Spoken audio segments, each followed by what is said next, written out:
Bien, bien. Bienvenidos, entonces bienvenidas. Hicimos un cambio de horario porque este era el preferido para ustedes, el que daba más posibilidades. Últimamente los psicólogos y psicólogas sociales somos seres nocturnos, ¿vieron? Entonces, bueno, yo también los comprendo. Pese a esto que comenzó como alergia, se continuó como resfrío, creo que mucha gente anda por ahí hablando de virus, pero bueno, se ha hecho como una especie de neumonía ya o algo así, esperemos salir prontamente de este estado. Que es calamitoso estar así, porque le sube la fiebre, ¿vieron? Bueno, y les decía, frente a esta posibilidad, es que, bueno, no es que desplazamos al otro profe, sino que de una u otra manera lo vamos a poner en otro lado, ¿sí? Bueno, lo desplazamos y lo condensamos. Eh, Porque a él se le complicaba mucho este horario, entonces bueno, y nos queda para nosotros. Así que bueno, bienvenidos, vamos a compartir nosotros este módulo y después veremos qué es lo que sucede. Eh, bueno, como ya me conocen, creo que la gran mayoría, les voy a hablar a todos y todas del grupo, porque van a tener que hacer un trabajo. Sí, esta semana. No me mires, Mauro, así como si me tiene podrido con los trabajos. No. Es un pequeño trabajito que van a hacer por el grupo, pero quiero que vayan opinando todos, con nombre y apellido. Una sola vez que se presenten, después ya los conocemos, ¿no? Bueno, hola, que soy Noelia Rosales y para mí pasa esto. Porque vamos a ir trabajando un poco lo que es el rol del coordinador. Este es el último año, entonces llamo a todas las personas que amablemente tendrían que estar aquí. Tanto los que dijeron sincrónico y traten, por favor, los asincrónicos de estar ahora que estamos 8:30, aunque sea unirse en la segunda parte, ¿sí? Porque es muy importante lo que vamos a hablar. Bien, estuve viendo todo el video pasado de Jorge, de lo que ha hablado. La idea es que ustedes, a partir de hoy, en este grupo, sea un grupo operativo. Y ahora van a jugar un poco, a entremeterse, ¿no? En ser coordinadores, cada uno con indagaciones cuando la consideren necesario, sobre un tema que yo voy a dar al grupo. ¿Sí? Pero van a ser participantes, pero a la vez van a ser coordinadores. ¿Sí? Y vamos a hablar de esto. Pichón Rever decía que el coordinador, y esto lo hablaba, ¿no? Ya desde el 46, cuando inaugura la escuela, hablaba de que en el grupo debe haber una tarea. Esto no puede ser cualquier grupo. Yo escuchaba el otro día, y en realidad, o sea, digo, bueno, ¿cuál es la tarea? Parecía un grupo, no sé, centrado en lo terapéutico, contando las propias experiencias, que están muy bien, pero no había una tarea como en común, ¿no? Como una lucha del poder, era como una lucha, podemos decir, en un discurso lacaniano, si quieren, desde un discurso del amo universitario. Y ahí me llevó, ¿no? Me llamó la atención este proceso de la contención grupal que se fue dando en las clases, porque Pichón decía que en realidad la tarea, no existe grupo sin tarea. O sea, existen grupos y modalidades terapéuticas sin tarea, como Alcohólicos Anónimos, Narcóticos Anónimos, grupos que se centran en las experiencias personales de cada uno, pero no en una tarea que tengan en común en el compartir. Entonces vamos a ver cómo comparten y ver si hay o no una tarea. Me acuerdo que el año pasado hicimos algo y se armó un flor de despelote. Vamos a ver si este grupo, como decía Pichón, es capaz de copensar, ¿sí? Por eso voy a dar yo el tema, sobre lo que ustedes van a copensar, pero desde la coordinación. El coordinador debe facilitar el copensamiento, ¿ok? Eh, por lo tanto, no es el conductor del grupo. Yo lo que he escuchado en el grupo de tercer año, que son ustedes, y del otro tercero presencial, que a veces el coordinador o el que juega un poquitito el papel del coordinador quiere conducir un grupo. Pero justamente es lo que no debe hacer. Cuando ustedes estén en la asistencia, Ustedes no pueden ir con un discurso universitario, es decir, yo tengo el saber, vos no sabés nada. El saber lo tiene el que padece. Yo te voy a dar las herramientas. No, vos no le vas a dar nada. Las herramientas las tiene que visualizar y descubrir quien las padece. Yo te puedo decir algunas cositas, pero yo no te voy a solucionar la vida. Al contrario, te puedo tirar mis propias verticalidades para que se te complique más. A ver si vos adentro de toda tu problemática decís, bueno, entonces a mí me pasó, te puedo decir, quédate tranquilo, todos nos vamos a morir. Uso un moductón de lógica, ¿no? Eh, digo esto, entonces tampoco uno se convierte en el discurso del amo como yo soy el dueño de la verdad. Lo que digo yo es palabra santa. Porque hay que hacerlo de esta. No, uno no es dueño de nada. El coordinador no es el dueño del grupo, ¿no? El coordinador es una función explícita, ¿no? Que está anotada, pero sobre todo implícita. Porque en algún momento del acontecer grupal decir, yo indago. A vos. Ah, no, a mí me parece que esto, ¿por qué te parece? Y entonces ahí se comienza a conversar, a hacer un debate. No, yo creo que esto es una estupidez. ¿A qué llamas estupidez? Bueno, vamos a ver también lo que hablaba Jorge, ¿no? Los tiempos de demora y también los tiempos de vivir con la angustia y de querer expresar, porque estamos en un tiempo en donde todo quiere decir todo o todos nos silenciamos, ¿no? Entonces, el coordinador no ocupa ese lugar del saber. Esto debe dejarse en claro, ¿sí? Eh, ¿Cuál sería en función yo voy a dividir función, porque la función es explícita, ¿no? Y los roles son implícitos. Y yo estoy hablando del rol del coordinador. Por lo tanto, lo implícito se va haciendo en el acontecer, ¿no? En el proceso grupal. Pero lo explícito yo puedo ir anotando. Pero, claro, es muy jodido. Yo puedo ir anotando algunas cosas de la coordinación grupal. Bueno, voy a hacer tal cosa, esto lo puedo hacer, esto no lo puedo hacer.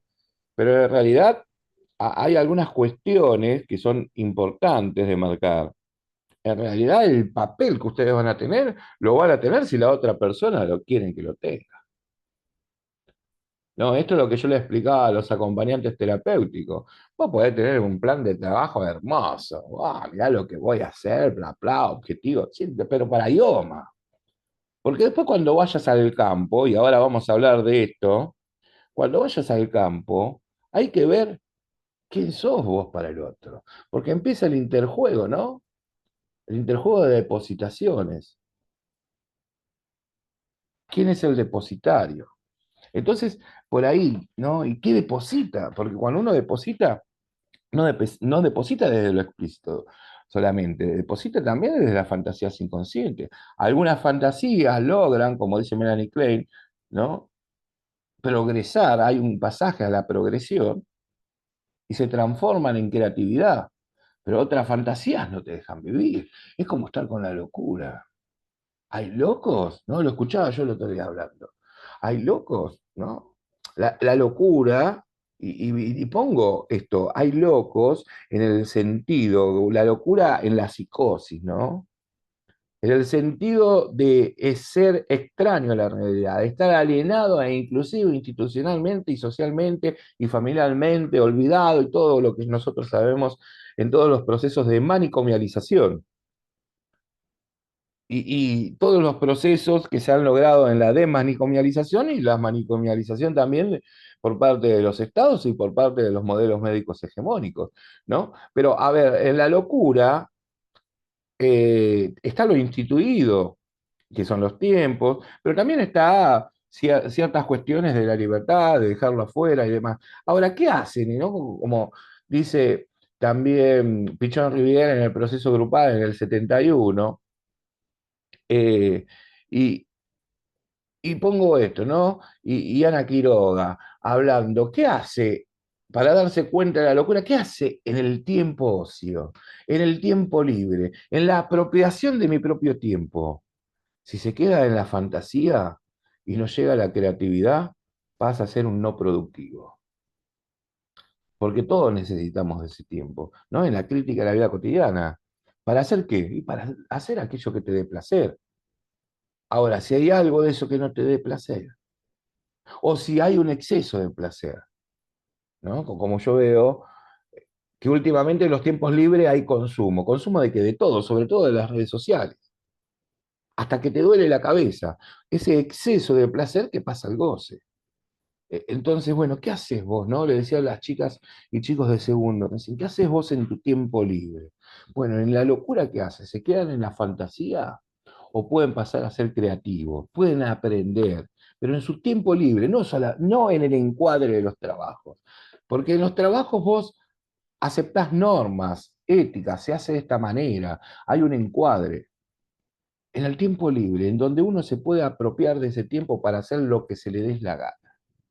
¿Sí? E inclusive fantasear. Pero ¿qué pasa con la repetición y la recurrencia de la fantasía? Bien, entonces, ¿cuál es la tarea en realidad que uno tiene también en la función si puede ejercer el rol? Es localizar, ¿no? ¿Qué hace un coordinador entonces? Lo que trata es de visualizar y localizar los obstáculos epistemológicos y los obstáculos epistemofílicos.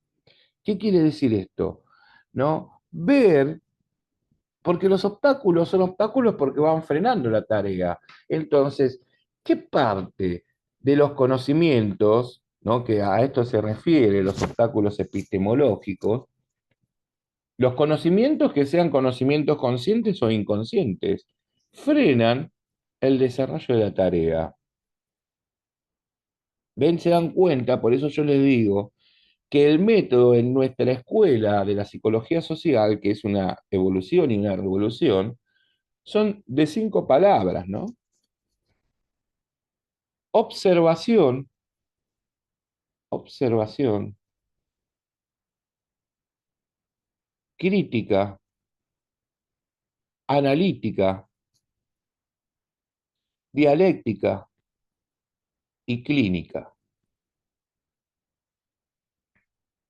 Vamos un poquitito con esto, que ya lo tendrán que saber, pero bueno, a medida que va pasando el tiempo, por eso hay que investigar y hay que resignificar también las teorías, ¿no? No es lo mismo aquellos que hicieron intervención en crisis hace 3 años de cómo se plantea hoy, o no, no va a ser lo mismo los que comienzan primer año de cuando comenzaron ustedes, que están a punto de este año de recibirse.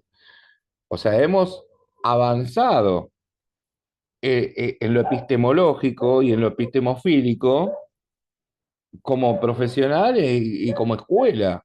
Porque si nos quedamos en la mera repetición de las escuelas del 46, del 70 o de cualquiera. Entonces, todas las escuelas que siguen repitiendo hacen eso. Las teorías que se repiten mueren.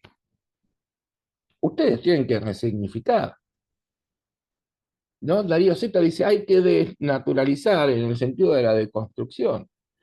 Dejen de naturalizar, ¿no? Porque si uno naturaliza las teorías, imagínate, qué sé yo, traer a Freud, que es un gran creador, el creador del psicoanálisis, pero que tiene obstáculos epistemológicos que son muy jodidos si vos los agarrás. Por ejemplo, en el 2025, decir, ¿no? Que la elección de objeto que no sea, o sea, que sea del mismo sexo, es decir, la homosexualidad es una desviación y por lo tanto es una enfermedad mental. Imaginen si nosotros decimos eso y no hablamos de la construcción social. Imagínense si tenemos una base totalmente biologicista, en decir que las 6 emociones básicas del año 70 de Paul Ekman dicen que son totalmente innatas. Entonces, ¿qué le decimos al pibe? O otro obstáculo epistemológico freudiano. Decir que en la disociación del complejo de Edipo a partir de los 5 o 6 años se encuentra con un periodo de latencia infantil, ¿sí? De amnesia infantil, donde entran los diques anómicos y por fin se encuentra con la composición y construcción del superyo, a partir de los diques de la vergüenza, del asco y la moral. Un super yo tardío. Está diciendo que el pibe y la piba a los 5 o 6 años va a tener un super yo, o sea que antes no. Menos mal que en el 70 Melanie Klein dice, no, ni bien nacés, ya sos parte de la cultura. Pero entonces, estas resignificaciones. Miren, otra de las resignificaciones de las áreas. Ustedes aprendieron, a ver si se acuerdan, que Pichón va a tomar el término conducta, ¿no? La psicología en el mundo PCI puede ser tomado como el estudio del comportamiento o el estudio de las conductas en un sentido más amplio, o el estudio de las almas, porque significa eso. ¿Se acuerdan que esto lo hemos hablado en algún momento, ¿no? Como ese ser alado en el último aliento que llega, porque por eso somos bomberos del alma. Ahora, imagínense esto, ¿no? Que Pichón decía que la resultante, o sea, como conducta, partía de tres áreas de análisis. Por eso, para los que no escribieron, después lo van a escuchar, yo hablé de cinco, que no importa cuál va primero. En realidad la observación es primero.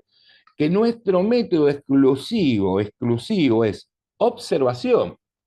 La observación difiere de ver y mirar, porque uno ve todo, porque es propioceptivo y perceptivo, y aunque no lo vea, después va a quedar como restos y después se va a transformar en sueño y va a quedar como restos diurnos. ¿Ok?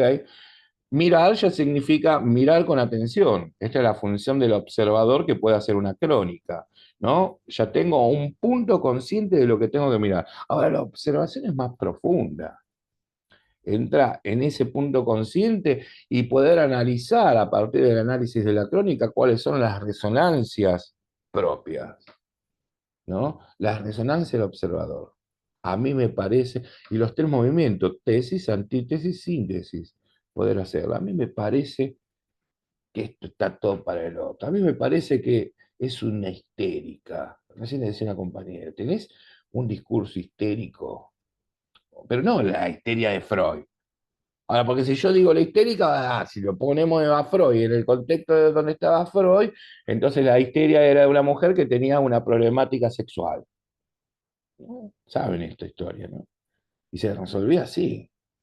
No, no estoy hablando de eso. Digo, una histérica como un tipo de neurosis que puede ser histérica, obsesiva, y que en realidad se relacionan todas y son dinámicas, ¿no?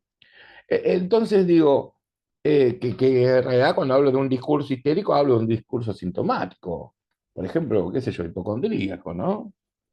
Que es contrario al amo, es decir, ¿cómo puedo gozar siendo esclavo? Porque para que haya un amo también tiene que haber un esclavo, o varios. Volvamos entonces a esto. Entonces, Pichón lo que va a decir, el área uno del cuerpo, el área 2, ¿sí? Perdón, el área uno del pensamiento, del pensar, el área 2 que tiene que ver con el cuerpo, del sentir, el área 3 que tiene que ver con el ambiente, es decir, con las acciones. Y yo analizando esta teoría, digo, bueno, pará, acá le tenemos que meter algo más, porque uno cuando hace un conversatorio está bien, pero ¿cómo ve los pensamientos? ¿Cómo ve los cuerpos? Bueno, lo podemos ver a través de los gestos, pero ¿cómo ve las acciones? Bueno, lo podemos ver también a través de lo que hace, pero en realidad lo que uno trata de es ser un orientador en el tiempo, tanto en el pasado, presente y futuro, ser un analista, a ver si el registro en donde la persona nos va a conversar ¿es real o es simbólico o es imaginario? Y por lo tanto, falta un área. Y el área 4 que propongo es el área del lenguaje, la que Lacan nos introduce. Porque lo que nosotros hacemos, conversamos con la persona y por lo tanto la persona nos habla. Y es a través del discurso que nos vamos a dar cuenta en qué discurso maneja. Si un discurso que sea del amo, universitario, si es un discurso histérico, el discurso del analista. Entonces, estas cuestiones que yo propongo tienen que ver con la resignificación de las teorías. Fíjense que en no sé cuánto, en 20 minutos, le he hablado de cuatro áreas de análisis. Le he hablado de tres registros. Ahora le agrego tres tiempos, pasado, presente y futuro, porque tenemos que ordenar eso. Y le he hablado de cuatro discursos. Entonces, esto es lo que hace a que el coordinador pueda tener Observación. Deben observar, que a la vez escuchen. ¿Sí? La observación también por ahí. Analítica. Es decir, deben hacer un análisis. ¿Será un síntoma esto? ¿Y qué es un síntoma? Un síntoma es un conjunto de un síntoma. ¿Qué significante usó? Bueno, ¿qué se esconde detrás de ese significante? Porque, por ejemplo, hablando de clínica, que es también parte, o sea, observación, se las digo de nuevo, observación, ¿sí? Analítica, crítica, ¿sí? Vamos por ahí. Dialéctica y clínica, ¿sí? ¿Por qué crítica? Bueno, crítica porque es la crítica de la vida cotidiana. Es preguntarme, ¿qué tiene esta persona naturalizada? ¿Qué tiene este grupo que está naturalizando? Y ahí entran los roles. ¿Han naturalizado los líderes? ¿O el que es depositario, el que nunca habla, no pasa a ser algún día portavoz? Esta sociedad se ha silenciado y ha pasado a ser esclava en un discurso del amo. Y el discurso del amo, aquel que se cree amo y que tiene un discurso que pasa a ser autoritario, usa un simbolismo como una motosierra. Uy, perdón, me fue la mierda, ¿no? Y mete un miedo imaginario y ciertas leyes autoritarias como quédate en casa, ese era otro. ¿Qué hizo acaso los gobiernos militares? ¿No usaron el miedo y el terror para que la gente se quede? ¿En qué discurso estamos metidos? Porque uno no quiere hacer política, pero estamos atravesados. Les guste o no, siempre hacemos política. Respetamos las ideologías, por eso vamos a analizar. Hay gente del grupo, ¿no? De todos los grupos, que se enojan y dicen, no, me tocaste a mi ley. No te toco mi ley. Te toco los discursos. Te toco un análisis en lo real, en lo simbólico, en lo imaginario, y te toco tu posición con respecto a una ideología que vos no te puedes mojar tampoco. Porque no se te puede mojar, iba a decir esto, la oreja con otra saliva, ¿no? Metafóricamente hablando, ¿qué quiere decir? Que la culpa siempre es del pasado. A ver, analicemos pasado, presente y futuro. Analicemos los excesos del pasado. Cuando los discursos se quedan en el exceso del pasado, no nos dan más que un estado de depresión, una angustia del pasado. Somos lo que somos porque hemos vivido tanto. Somos lo que somos porque hicieron esto de nosotros. Tal vez mis síntomas estén asociados a mi pasado. ¿Y cuándo me voy a deconstruir? Un exceso del presente. No, y soy así porque mirá, este laburo, no me pagan. O un exceso, ¿no? El estrés del presente y un exceso del futuro. Dale, hay que hacer todo ya. Todo ya, todo ya. Porque, viste, lo escuchaste a Matute, lo que decía, que venía una tormenta y nos moríamos todos. Entregado al optimismo trágico. Si le hacíamos caso, estábamos todos muertos hoy. Porque la tormenta que venía anunciando, ¿no? Desde Santa Fe hasta acá, la costa, bueno, sí, llovió. Yo por eso hace un año y medio ya más, desde que terminó la pandemia no miro televisión. Porque antes lo miraba a Matute, viste, en TN, y decía, a ver cómo salgo hoy. Y vieron que uno espera. Estamos en una sociedad del malestar en la cultura cibernética de la IA, que parece que, viste, tenemos que andar controlando todo, ¿no? Que nos controlen también. Y necesitamos que nos digan, como el médico o el psicólogo, ¿qué tenemos? Dígame qué tengo, por favor, ¿no? Y caemos en ese mundo. Entonces, digo, localizar los obstáculos epistemológicos es lo primero que ustedes deben hacer en el grupo. Entonces, cuando un compañero diga, a partir del tema dado, por ejemplo, ¿sí? Los chicos de aquí de La Plata, que dos pibes agarraron a una nena y la arrastraron en el auto y la mataron. Una noticia, ¿no? Más o menos así. ¿Qué creen ustedes? Yo creo que son unos hijos de puta, si a mí me pasa la autorreferencia. Entonces uno va a jugar, no sé quién, como coordinador. Eso es tu ideología. Sepárate de la ideología. ¿Cómo indagan? ¿Se entiende más o menos cómo va a ser el juego? ¿Eh? Y se tiene que armar el debate y no el dilema. Si se arma un dilema, que quiere decir que no va a tener una solución, sino que van a terminar enojados. Van a tener terminan muy enojados y se van a ir del grupo. Y bueno, es el momento para la construcción de buenos psicólogos sociales críticos, ¿sí? Y dialécticos, porque deben analizar las dos puntas, los dos polos. Bueno, puede ser que los pibes sean culpables porque son unos hijos de puta, o puede ser que también la culpabilidad esté en los padres. Pensaba en esto, ¿no? En esto mientras voy hablando, que voy pensando, porque esto me permite pensar para salir de mi estado sintomático. Entonces ya no me doy cuenta, cuando termino esto muero. Pero bueno, es como en los ataques de pánico. Si no me concentro en mis síntomas, no puedo hablar. Pero pensaba en Moffat cuando escribía el loco Los anillos de la marginalidad, ¿no? Y entonces decía, bueno, le ponía varios anillos y decía, mira, acá tenés los pibes de la calle. Y los pibes de la calle, bueno, por lo menos en el año 70, viven en la calle porque no conocen otra realidad. Entonces los anillos parece como que no hay permeabilidad entre los anillos y se quedan ahí. Ahora, contradictoriamente, pensaba en esto. Entonces, eso me da a mí la posibilidad también de poder pensar en ciertos anillos y que responden a ciertos modelos políticos, por ejemplo, desde los pobres no pueden llegar a la universidad. Ahora, ¿por qué esto sucede? ¿Por qué lo visualizo como un obstáculo de conocimiento, pero también epistemofílico, en el sentido de las emociones, de los vínculos? ¿Por qué los cartoneros, los hijos de los cartoneros, son cartoneros? ¿Tienen que ver por la crianza? ¿Tiene que ver por la desesperanza? ¿O tiene que ver por el placer?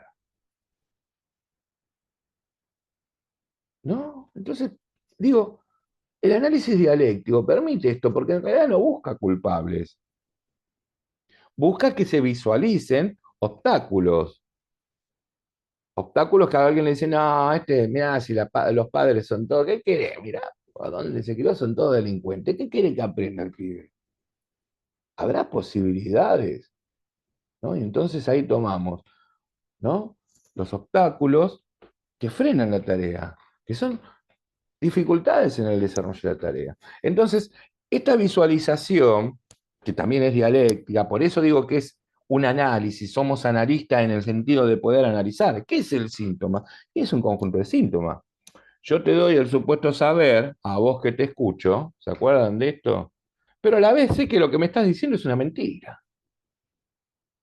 Es feo esto, porque vos llegás ahora a tu pareja, mira Mauro ahora hablando con la pareja, dice, te quiero, yo también te quiero, pero yo sé que es mentira, ¿no?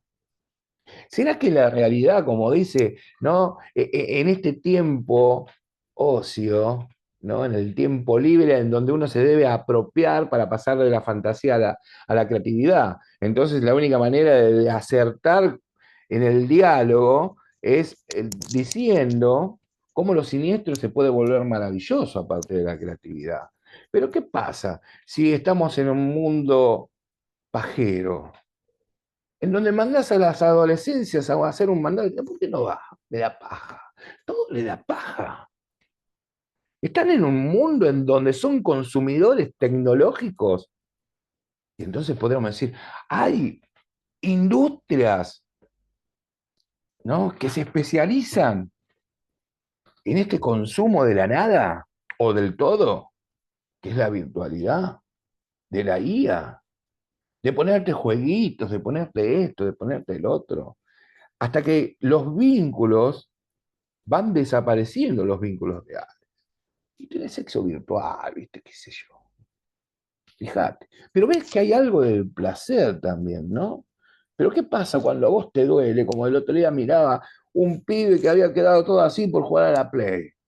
Y te duele el cuerpo y seguís. Ese pasaje del placer al goce, ¿no? Entonces ya no es como en el 70, que decía una fábrica de consumistas, sino que también el consumo es problemático. Y después del consumo problemático es adictivo, porque hay cuestiones de la dependencia. Bueno, sigamos con esto. A ver, un instrumento que tienen a partir de la visualización tiene que ver, tengo algunas unas cositas, unos puntos anotados acá, con señalamientos. Señalen las situaciones explícitas. Es decir, no lo dijo. Pero también lo implícito que está detrás, ¿no? Lo significante, esto, saber que yo te escucho, te creo, aunque me mientas. Pero no me estás mintiendo ahí. O sea, lo implícito es el significante, ese latente, ¿no? De la punta base del cono invertido. Entonces, hagan señalamiento de las situaciones explícitas y las posibles interpretaciones personales, ¿no? De esas causalidades, vamos a decirle, implícitas que van llegando. No, yo creo, no, yo no hablo de la política. Total que se jodan aquellos que lo votaron. ¿Qué quiere decir implícitamente? Yo no lo voté. ¿Se dan cuenta del análisis Sí, o discursivo? lo voté y no me hago cargo, puede Claro, no ser. me hago cargo, ¿no? Bueno, ahí voy a hablar, háganse cargo de las propias autorreferencias, de los propios ruidos, ¿no? A ver, el instrumento es mantener la conciencia o el conocimiento, si quieren, en la actividad creativa, ¿no? Creadora. Entonces, esto sirve para hacer una resolución de las situaciones que yo dije que sean básicas en el sentido de poder conversar en el grupo. Chicos, chicas, yo escuchaba el otro día y no conversan. O sea, tenés, a ver, personas pasivas, podríamos decir los adolescentes pasivos, que no hablan, que no opinan. Bueno, tal vez si lo veo, como lo he visto, hay algunos que gestualizan. Y hay otros que no sé, porque ni siquiera tienen la cámara prendida. Bueno, quiero que en el grupo por eso van a hablar todos. Aunque sea la opinión, cada opinión es importante en un grupo, ¿sí? Eh, y tratar de que no se hagan discusiones frontales donde terminan dos personas discutiendo. A la mierda con la idea del grupo. Pueden ser un grupo por lo menos que haya tres, ¿no? Salgan de la definición del grupo como dual, porque eso es un estado simbiótico. Entonces, Moffat decía que el grupo se hace de a tres, porque siempre tiene que haber un tercero en discordia. Pero bueno, que no se pase en la situación dramática a ser dilemática, del debate a ser un dilema y a hacer discusiones frontales de uno contra uno, nada, porque vos, ¿no? Porque ahí aparecen las propias ideologías. Analicen los esquemas referenciales. Los esquemas referenciales, es decir, ideológicos que tengo yo y que tiene el otro en el grupo. Porque a veces, Peroncho. Yo no me meto en la política porque son los grupos donde más se matan. Y yo, ¿qué? ¿No tiene, acaso no tiene, no? Me acuerdo de esto, de los que estaban a favor y en contra del aborto. Mover a aquellos que estaban, por ejemplo, a favor para ponerlo en contra y en contra, hacer un cambio de roles, no saben lo que era. Fue una locura, ¿no? Entonces, bueno, ¿por qué? Porque ahí es donde se construye también en estas ideologías el círculo vicioso del grupo. Fíjense que en cada grupo se va construyendo el círculo vicioso, es decir, la repetición, lo estereotipado. Los que van llegando tarde al grupo van a decir, no, a mí me parece, ya lo dijo fulanita, es una repetición. No tengan miedo de opinar en este grupo. Vamos, esto es un grupo a prueba. Nos quedan 2 minutos. No existe grupo sin tarea. Por eso hay que trabajar, como dijo Jorge, la estructura de demora. ¿Sí?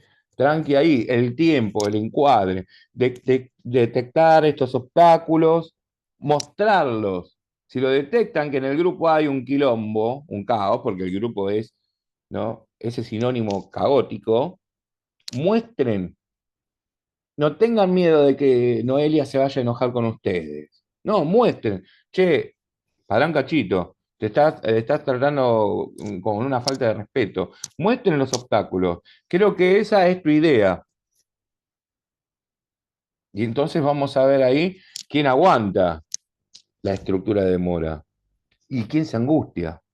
Y entonces todavía, bueno, estamos en el primer punto de aprender a ser coordinadores, ¿sí? Hay que facilitarle al grupo también ser facilitadores. A ver, como un mediador ahí, ¿no? El aprendizaje. Bueno, pero ¿por qué no lo dejamos hablar a él? No fuiste clara, no se lo podés decir de otra manera. ¿Se entiende? Van a tener que laburar. ¿sí? Entonces, el aprender para la resolución. Ahora, cuando venimos a la vuelta en el segundo, pensaba hacer uno porque me iba a morir, pero no me morí todavía. Esto, la actuación de este coordinador de dos planos, ¿no? Siempre el coordinador va a actuar en dos planos. Primero, en el propio mundo interno, ¿sí? El MRI, que para nosotros tiene que ver también con el análisis de los roles. Es decir, esto es poder analizar en los integrantes los, eh, las representaciones. Y segundo, ¿sí? La tarea objetivo. Acá vienen tres puntos: necesidad, tarea y objetivo. Es eso lo que ustedes deben analizar, ¿no? Estar atento a estos dos planos. Y sobre todo, ¿cuáles son las resistencias que surgen al plantear cambios? ¿En qué se resiste el grupo? Y después, bueno, van sacando las conclusiones. Van a tener una semana para trabajarlo. Bueno, antes, porque si nos juntamos el lunes que viene, hasta el domingo va a haber tiempo. Entonces, todos los días, un poquito. Bueno, acá hay una resistencia. El grupo no habla. Eso es la resistencia al cambio. No aceptan la tarea, ¿sí? Entonces, bueno, como decía Foucault, ustedes van a tener una caja de herramientas que ya a esta altura la deben tener, que por un lado son herramientas técnicas,